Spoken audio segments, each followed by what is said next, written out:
Thank you very much, Madam Speaker, for recognizing me to make my contribution in this very important debate. Madam Speaker, I begin by thanking the Honourable Prime Minister for his leadership, for his vision to, among many other things, establish the Ministry of Youth Development and National Service, and for choosing yours truly to lead it. He could not have chosen a better man. Madam Speaker, I would also like to thank my constituents who joined in with many others across Trinidad and Tobago to render to this government the mandate that it has so that we would continue the good work that we carried on in the last 5 years and in anticipation of further and improved work going forward. We thank them for their votes. We thank them for their support. We thank them for their understanding of the reality, and we thank them for making the better choice, the best choice. I thank the Minister of Finance, who steered this country, at least the lifeblood of it, the economy, for the past 5 years as astutely and wisely as he did. Anecdotally, you look at Trinidad and Tobago in the region, and even in comparison to some of the developed states in the world, and you could see that we are doing well. We have done well under the stewardship of the Minister of Finance, and we thank him.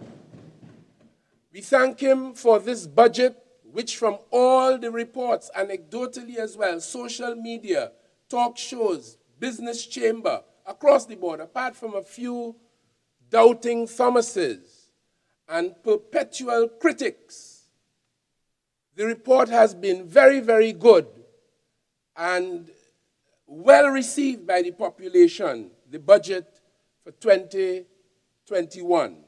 I would like to thank the Minister of Planning and Development, who played an essential role in putting this wonderful edifice together. I call this budget an economic work of art, Madam Speaker.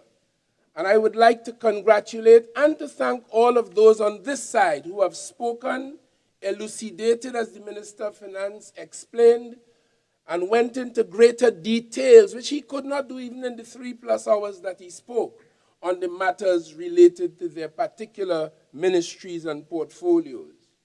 I ask that the words of my mouth and the meditation of my heart as I speak be acceptable in Jah's sight.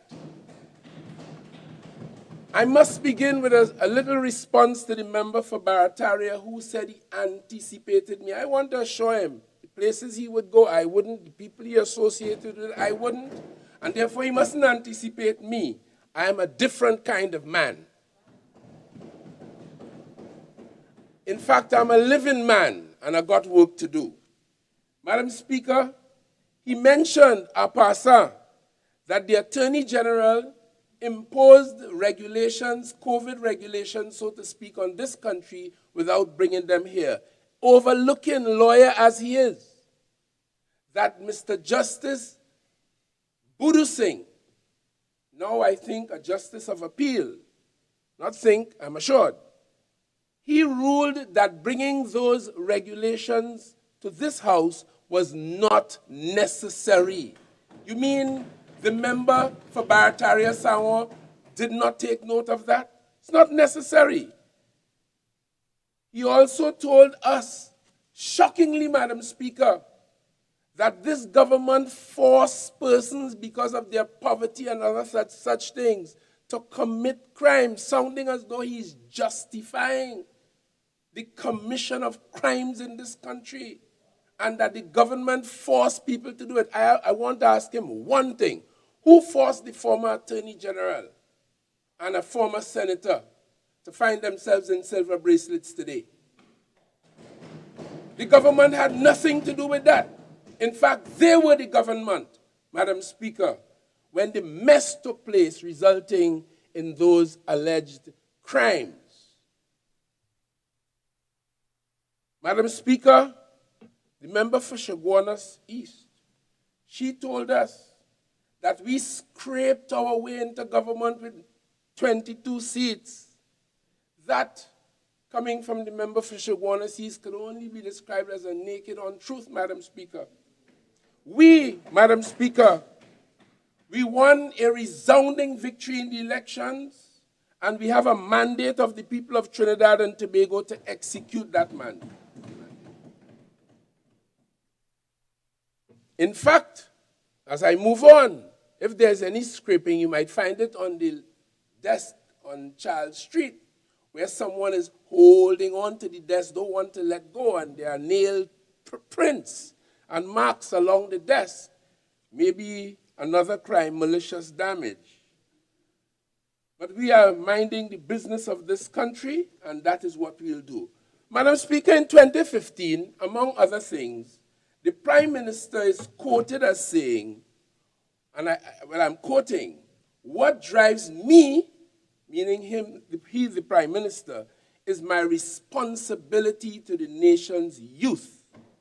Before that, we would engage in many discussions about the issues of the youth in the country, youth unemployment, youth delinquency, adolescent pregnancies. We as a government, we've been looking on all of this, thinking, particularly when we're in opposition, thinking about ways in which we could resolve these issues for the young people and for Trinidad and Tobago. Looking at academic underperformance in the formal education system. And in 2020, in response to those, the Ministry of Youth Development and National Service has been established to focus entirely on youth affairs, rather than the piecemeal way that it has been done in the past. And of course, recognizing that not every country, including developed countries, would carry a ministry dealing specifically with youth. The issues of youth development and national service are therefore not new. We have mooted, we have dealt with these issues, we have a number of youth initiatives taking place since 1962, our independence in this country. Much has been done, but this is a special focus on the business of youth. The Prime Minister is further quoted as saying, "Our country will be one in which young people feel confident in their own ideas to seek out and create their own opportunities, engendered by an education system that encourages entrepreneurship and innovation, and prepares learners to take advantage of the opportunities in a rapidly changing global environment." And he further said, "Our investments in education will transform the country into a knowledge-based society that improves the ability of local businesses to compete globally. Greater emphasis will be placed on employing innovative practices, creative solutions, skills, ideas, and processes that, when combined, will act as a springboard for economic growth." Madam Speaker, the delivery of this goal does not lie with any single ministry, and it impacts on a large, energetic, and critical group, which represents more than 54% of this economy, this society, the youth. And all of this supports the Prime Minister's decision to establish this ministry. So, Madam Speaker,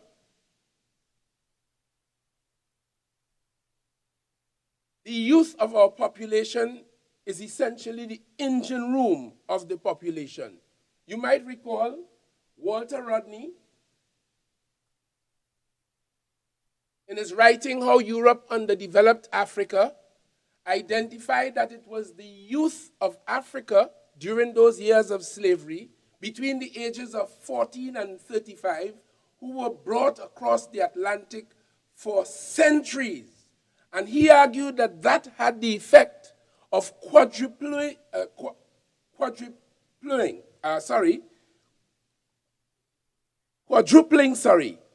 the workforce, the strength, the lifeblood of the economies that they went to, at the same time depleting the strength of the sending country. I say that analogy to demonstrate the power of the youth component. We in Trinidad and Tobago are at the cusp of bringing to the cabinet and to the parliament and to the people a national youth policy. The international benchmark for youth is typically between the ages of 12 and 29 years. We are proposing, and I hope the cabinet agrees, that we should go as deep as 10 and take the outer limit to age 35.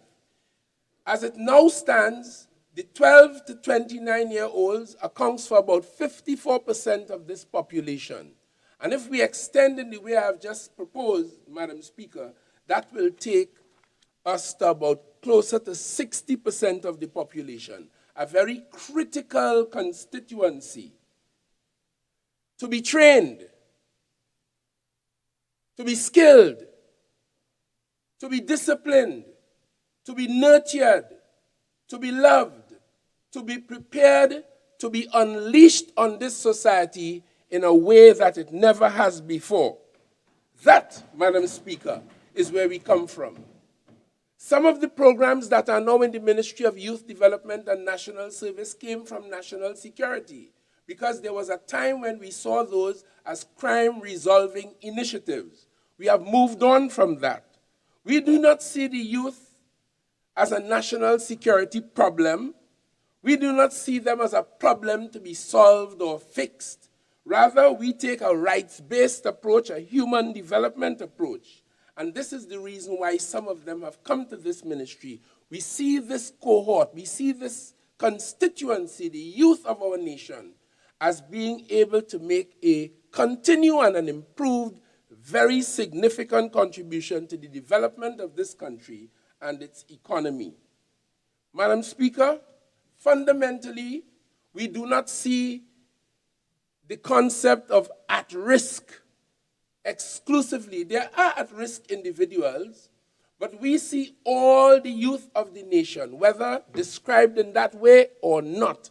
All of the young people of Trinidad and Tobago are important in the context of the work that we are set about to do. As I said, we see the youth as a strength, as a resource, as an asset to be used and to be directed for the benefit of this nation. Madam Speaker, we have designed this national youth policy, and as I said, that youth policy took its direction from the Vision 2030 development agenda for Trinidad and Tobago, the Roadmap to Recovery, which was a team led by Professor Carl Theodore, to point a way forward for this nation post-COVID. We looked as well at our party's manifesto. We have a mandate that we have assured this country we would deliver. And of course, we put those together and we came up with this national youth policy, which will undergird and drive the work that we propose to do from the Ministry of Youth Development and National Service. We have read the draft, and we are in touch with the consultant. He consulted widely with the national community, but now that we have the draft, we have made it available to a number of other key stakeholders. We expect prompt commentary on the policy, draft policy from them, and we anticipate by the end of November, Madam Speaker, the matter should be before the cabinet for its approval and for dispensation for the benefit of the national community. Qualitatively, youth is defined as a phase in a person's life where he or she moves from dependence to independence, and I might add interdependence, from school to the world of work,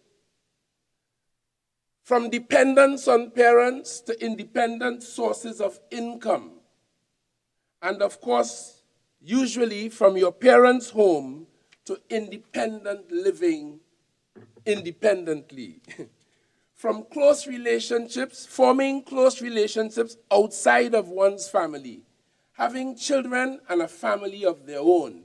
That typically, or those are the components, the elements as defined in the term or the concept of youth. As I indicated earlier, the international benchmark is from 12 to 29. We intend to deepen and to widen that, as I have already indicated. Not an insignificant constituency. And I have mandated our ministry, Madam Speaker, and all our agencies and outposts that they must be wholly accessible to the youth of this nation. They must be welcoming to them. Most of all, they must be listening to the youth of this nation, regardless of how they speak, regardless of how they dress, regardless of all the other issues that cloud human judgment. We must have open doors to hear what they have to say, because we want them to be involved in the planning and the manifestation of the work that we will do in their benefit and for this country. We must ensure that they do not leave us the way they met us. We must develop them. In this regard, we are already designing 4 important databases, Madam Speaker. A volunteer database, touching and concerning the business of national service. We want to create a culture of volunteerism in the society. We move away from the case where as soon as someone asks someone to assist with something, there's a price. You must pay something. The elderly in the community, she wants to move a gas tank from here to there, that will cost you something. We want to build a culture of volunteerism and support for each other in this civilized society. We want to put adults and professionals who are willing to help and to teach, and those who are willing to give back in this volunteer database so that they can interface with youth where necessary for all of their benefit. We propose to have very shortly a national consultation on the business of national service. As I said, it is not new, Madam Speaker. We want to ensure that the national community is engaged in defining what national service should mean for Trinidad and Tobago. And once we have settled that, and we propose to do so with great haste, we will then know what the concept is for certain and what are the things we must teach and imbibe in our youth so that they will benefit from that concept and the nation therefrom. We have had recent consultation with the Red Cross Society, an international and local agency that has a history of volunteerism, a very important plank of their work. And right now, the technocrats at the Ministry of Youth Development and National Service are in contact with the local Red Cross team, seeing how they do what they did in terms of volunteerism and their database and so on, so that we could benefit from it and not have to reinvent the wheel. We also are establishing a resume employment database where the young people, the youth, will be able to upload their own resumes on the database. Not that we are a job-creating agency, but where we have opportunities that we could match the young people, we must promptly do that. But more importantly, Madam Speaker, that database, their resumes and their interests will help us in the ministry to determine, Madam Speaker, what are the areas of need, what are the deficiencies. Your interest is one thing, but your readiness and preparedness is another. And when we see the gaps, we will now direct the young people to our programs or other programs where they can improve those resumes and they can proceed to worthwhile living and contribution to Trinidad and Tobago. That is where we are heading.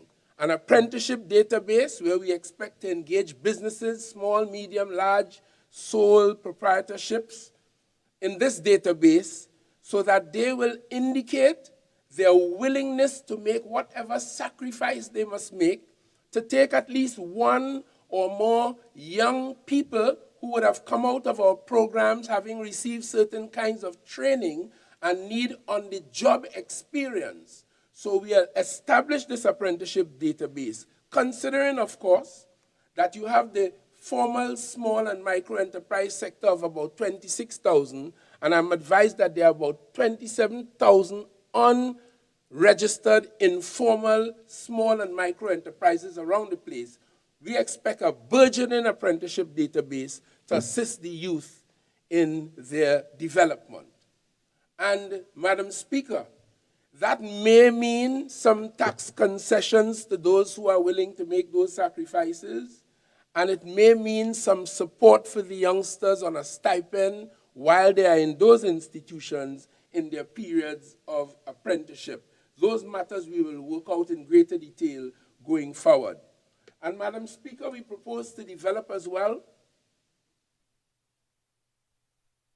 a mentorship database. Not new, there's already one, but we want to expand it and improve it so that we will have more people who have indicated their willingness to act as mentors. In the absence of that from their homes and from their communities, the state has to act to fill that parental role, maternal role, and in order to ensure that the youngsters are properly mentored where and as necessary.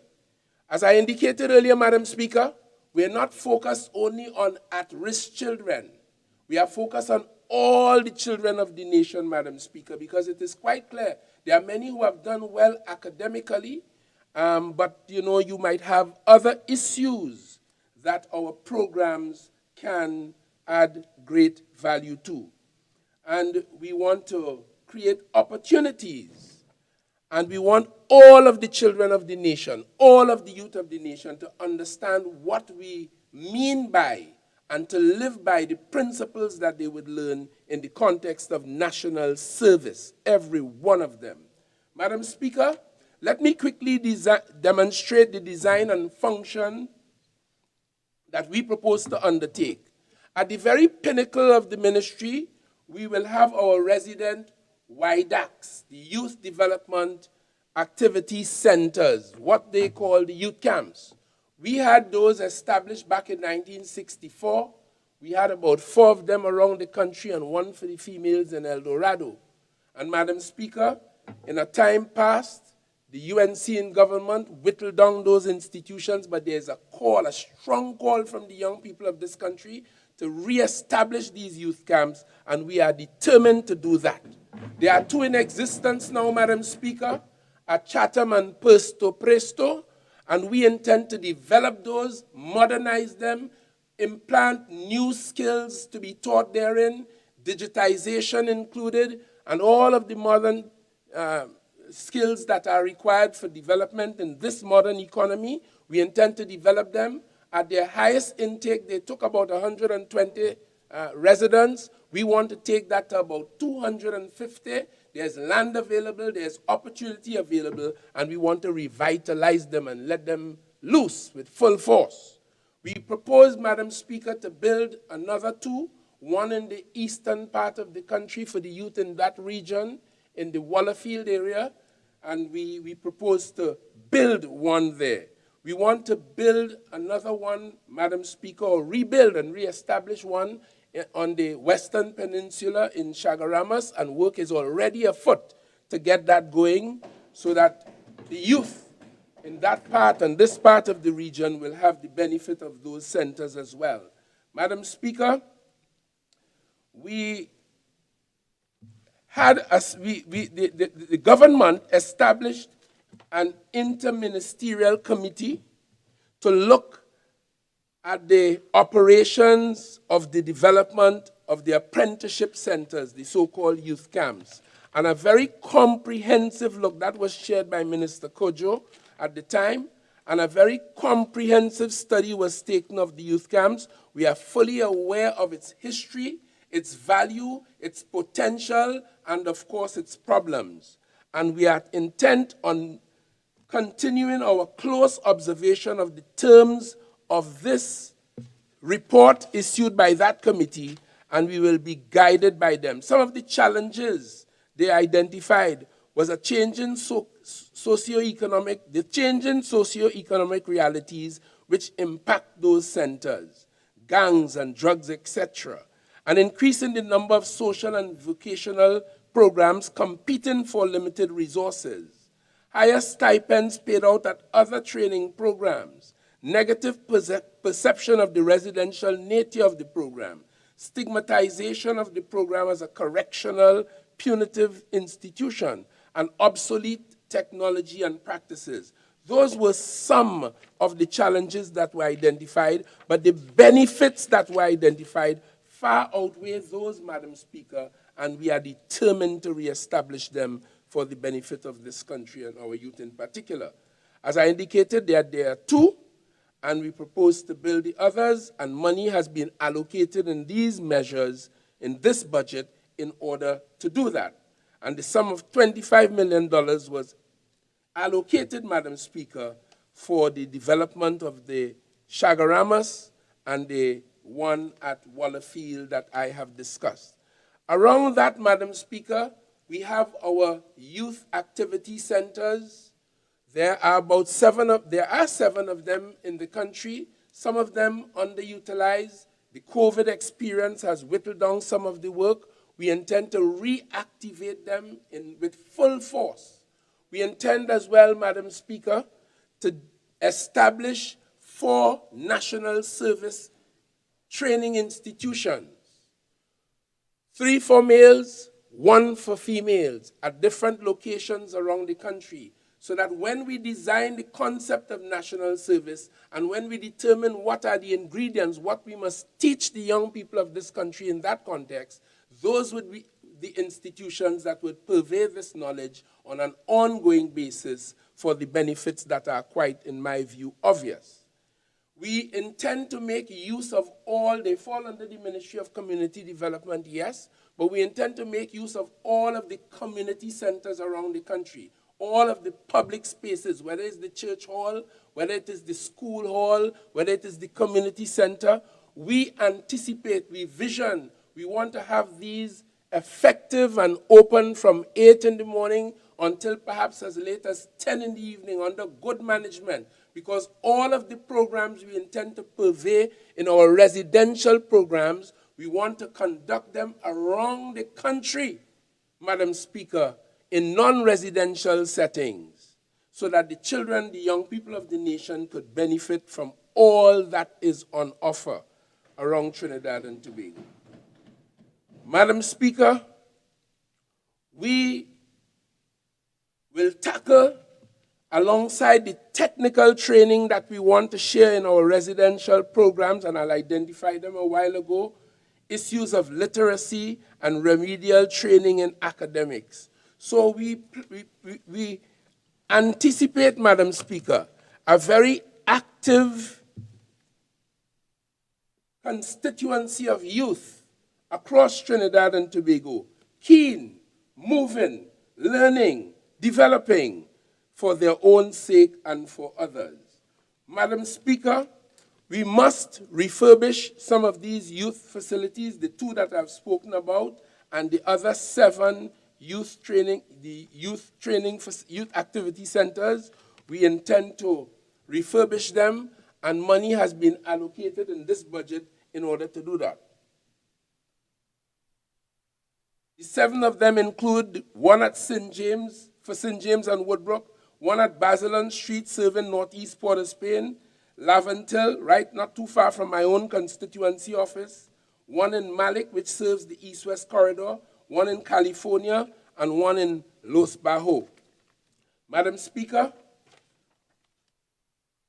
the training programs that we anticipate in our residential programs and to be disseminated around the country, as I've said, will include and be led by agriculture, which is in keeping with the government's mandate for food and nutrition security.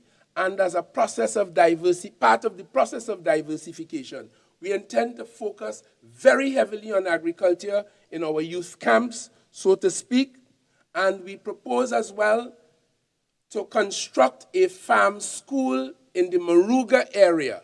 We have already established an agro-processing and light manufacturing industrial estate in that area. We want to establish not a full-fledged youth camp, but a farm school to focus on modern skills that are required with the modern technologies to give a good, to put a good national effort forward in the business of agriculture.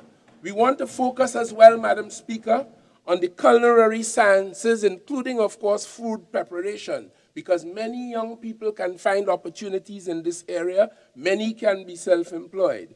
We want to focus on culture and the art, pan making, pan tuning, and all other aspects of national and even international culture. The music industry, a large cross-section of the young people are interested in music and things around the music industry, and we have already begun the work in planning and organizing for this, and we look forward to that for them with great anticipation.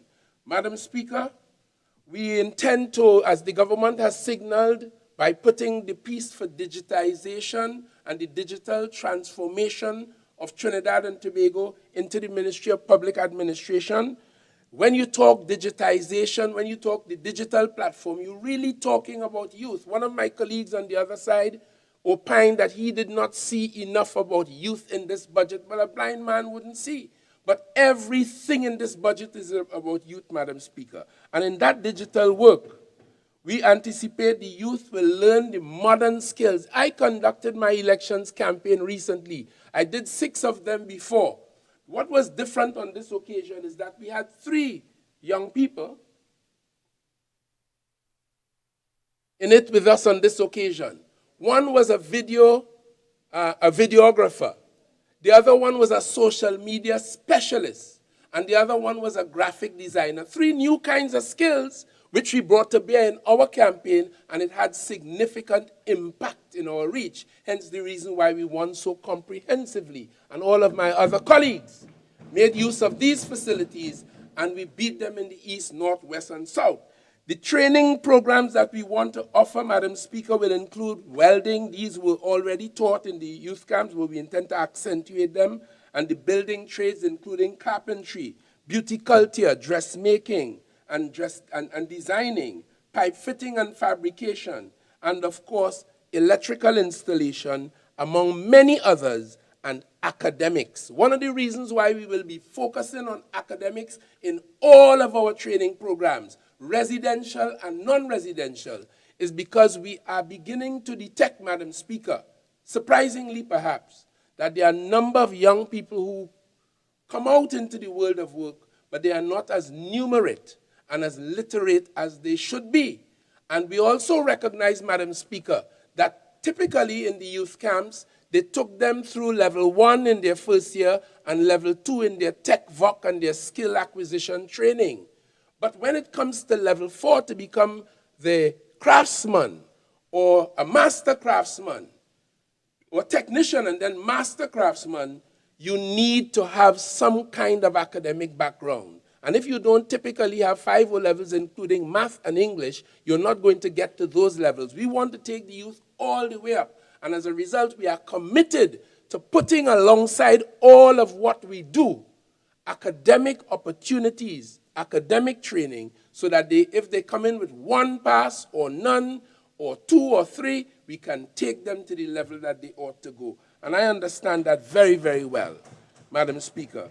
And alongside the technical training that we propose, as I already alluded to, concepts of volunteerism, life skills, entrepreneurship, employability, activism, patriotism, manhood, womanhood, general character development, family life, leadership, citizenship, financial literacy.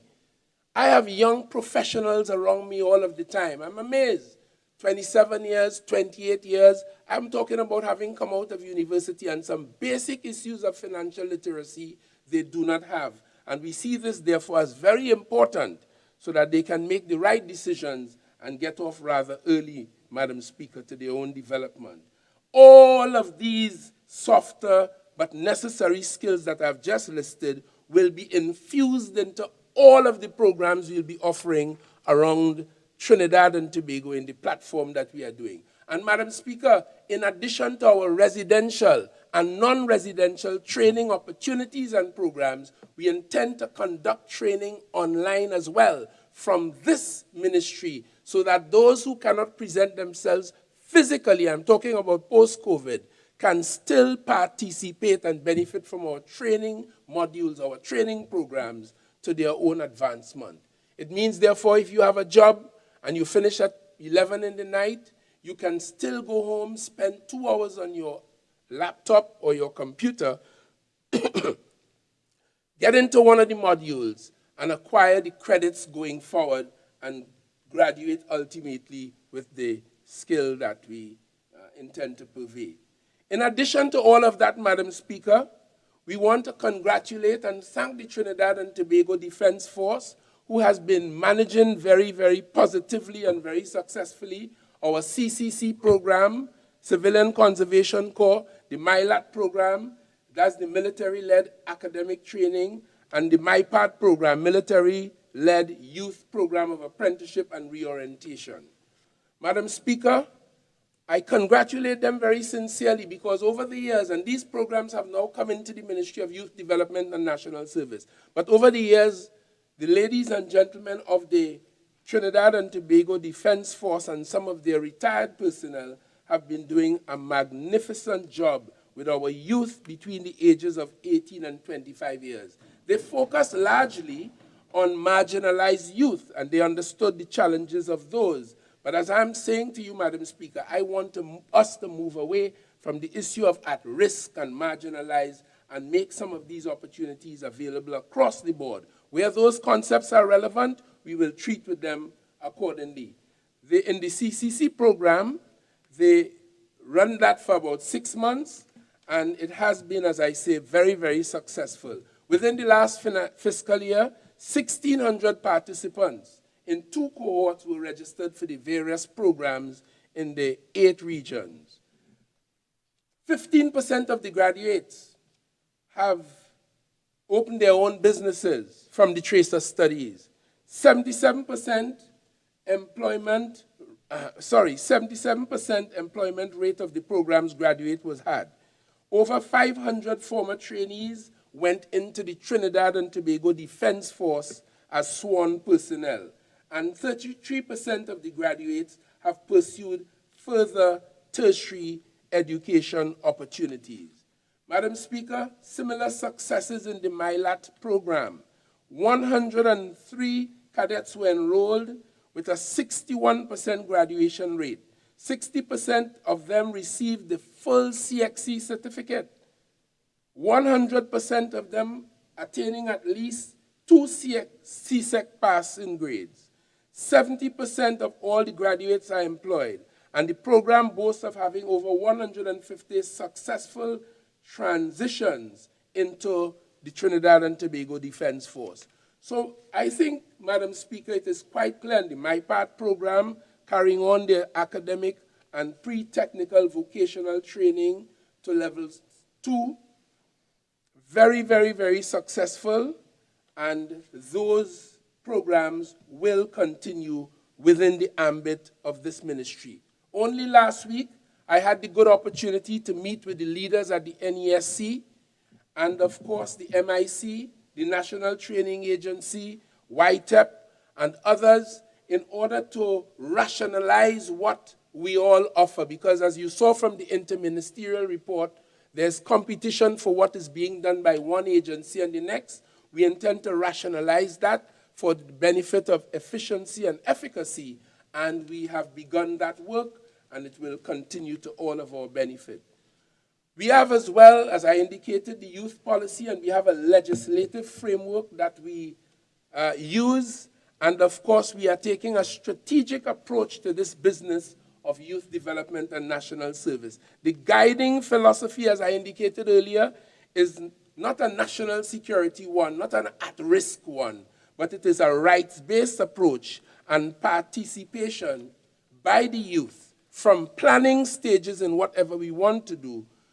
And that is because we see the youth, and that 60% that I identified as a national treasure, a national asset to be unleashed on and for the benefit of the national community. We are aiming at empowering our youth so that they can access opportunities to reach their full potential and to develop participate and contribute to national development as responsible citizens with the aim of creating a peaceful, prosperous, and caring Trinidad and Tobago. The values that we intend to imbibe in them, the values that we intend to share with them, will turn around respect and tolerance, equity, gender justice, good governance. They will understand that too. Active participation, as I said earlier, activism, empowerment, honesty, very, very important, and a sense of justice. I learned recently that they say Japan is one of the safest places to lose something. When you lose something in Japan, you have a 93%, an international report said so, of finding it. I would like to see Trinidad and Tobago get to that and to surpass it. It might require some political work. It might require us winning 41 seats, but I look forward to that, Madam Speaker.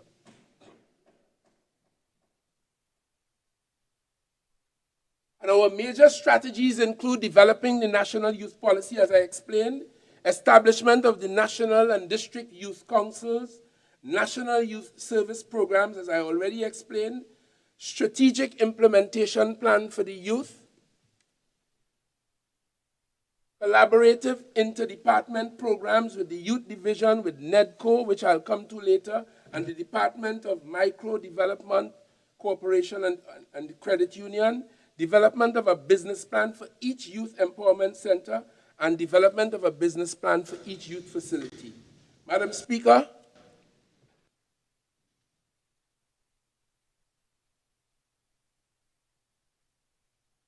in short, Madam Speaker, we see youth everywhere. Youth in tourism, youth in agriculture, youth in culture, youth in education, youth in digitization, youth everywhere.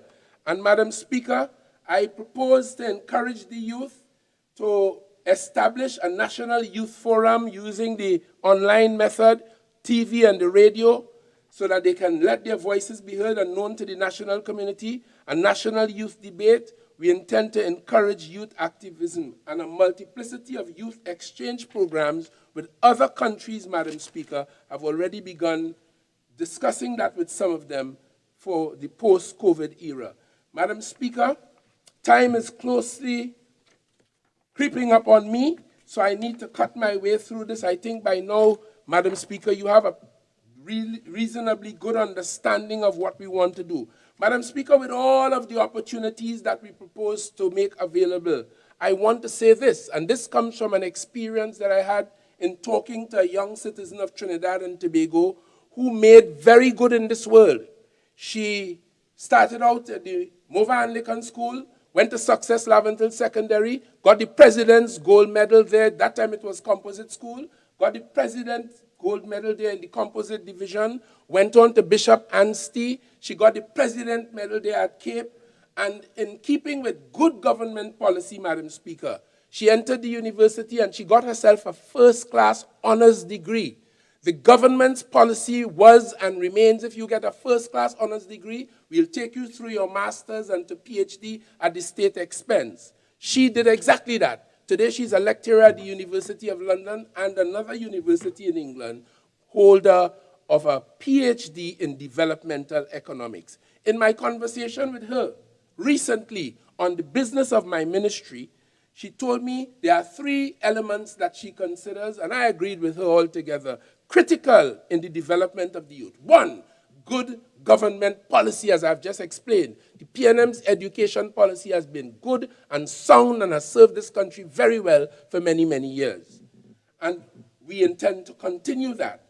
It is that policy that gave that young lady that opportunity. The second question is the family and the concept of taking a village to raise a child. She may not have had a parents who could have done all for her, but other people in the community chimed in and they supported her. So she considers that to be extremely important. And of course, the very important personal drive and ambition, the desire of the individual to do well and to prosper.